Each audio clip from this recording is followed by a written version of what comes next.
Həzrət Peyğəmbər işləyir, külünk vurur. Xəndəyi qazıyırlar, xəndəq müharibəsinə hazırlıq gedir Mədinənin ətrafında. Həzrət Peyğəmbər gördü ki, Həzrət Zəhra salamü aleyhə gəldi. 2 dənə balaca çörək uzatdı Həzrəti Rəsulullaha sallallahu aleyhi və səlləm. Həzrət Peyğəmbər çörəkləri aldı, dedi, qızım, yəni vəziyyət o elə çətin durumlar ki, qızım, hardan əldə eləmişsiniz bunu? Dedi ki, Həzrət Əmir əleyhissalam qazanıb gətirib, belə deyək də, uşaqlar üçün hazırlamışdım. Dedim, birdən ac olarsınız, sizə də gətirdim. Atacan. Həzrət Peyğəmbər aldı çörəkləri, dedi, qızım, 2 gün idi, dilmə heç nə dəymirdi. 2 gün idi, dilmə heç nə dəymirdi.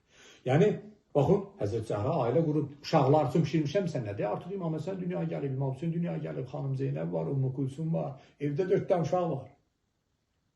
Hə? Ata yaddan çıxmır. Uşaqları yedizdirib, o qalan çörəkləri götürüb gəlib Həzrət Rəsullahın yanına. Yəni, Həzrət Zəhra bu nümunədir bizə.